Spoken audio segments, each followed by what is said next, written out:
नमस्कार दोस्तों, मैं रमन शर्मा। इन दिनों भारत के कुछ बेरोजगार युवा वो इजरायली बनके सोशल मीडिया पे खूब धमाके मचा रहे हैं। उन्हें ईरान से रक्षा चाहिए। अगर वो ईरान से खुद की रक्षा नहीं कर पा रहे इजरायली बनके, तो इजराइल की क्या रक्षा करेंगे? ये वही लोग हैं, कभी ट्रंप के लिए पूजा करते हैं, कभी मेलोनी के लिए पाठ करवाते हैं, कभी मोदी के लिए पूजा पाठ होता है। उनका कोई धर्म या कोई ईमान नहीं है। पहले वो ट्रंप की पूजा कराते थे, आज ट्रंप को गालियां देते हैं। आजकल इजराइल की पूजा पाठ में लगे हुए हैं। कल को अगर नरेंद्र मोदी की ईरान के साथ दोस्ती हो जाती है तो ये ईरान के गुण गाने शुरू कर देंगे, क्योंकि ये तो थाली के बैंगन हैं और बैंगन एक जगह टिकता नहीं है। थाली जहाँ से लुढ़का देती है वहीं लुढ़क जाता है। ये लोग भारत की बात क्यों नहीं करते? इनको भारत की बात करनी चाहिए। इनको रोजगार नहीं मिल रहा है या इनके पास कोई काम धंधा नहीं है, तो काम धंधा ढूंढा जा सकता है।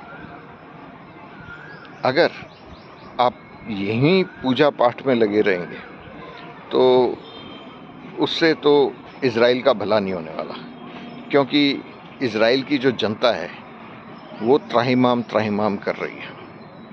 इजराइल ने युद्ध शुरू करने से पहले ईरान की शक्ति को बिल्कुल भी नहीं आंका था और ये भी नहीं सोचा था कि चीन और रूस उसके साथ खड़े हो जाएंगे और उसे हथियार की आपूर्ति करवाएंगे।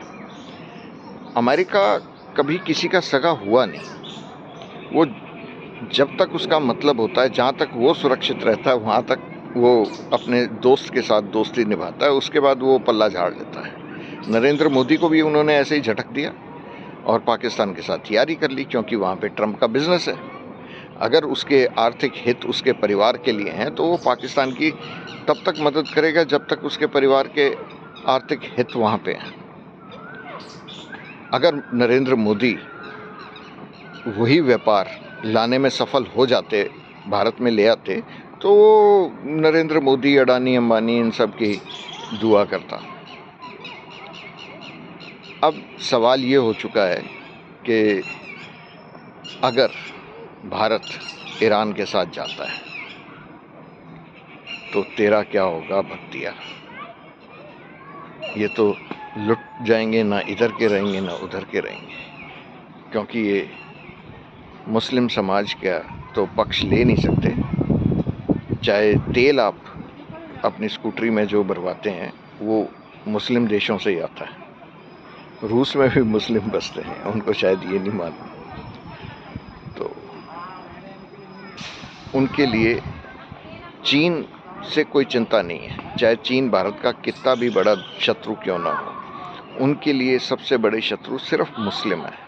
उनको ये जानकारी नहीं है कि हम मुस्लिम देशों से कितनी सहायता लेते हैं, कितना सामान आयात करते हैं।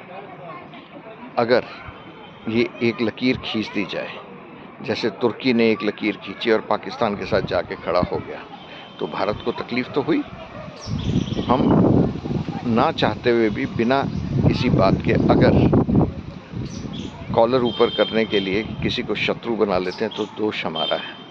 तो भक्तों को चेत जाना चाहिए और शत्रु बनाने से पहले, पूजा पाठ करने से पहले सोच लेना चाहिए। पासा कभी भी पलट सकता है। नमस्कार, धन्यवाद।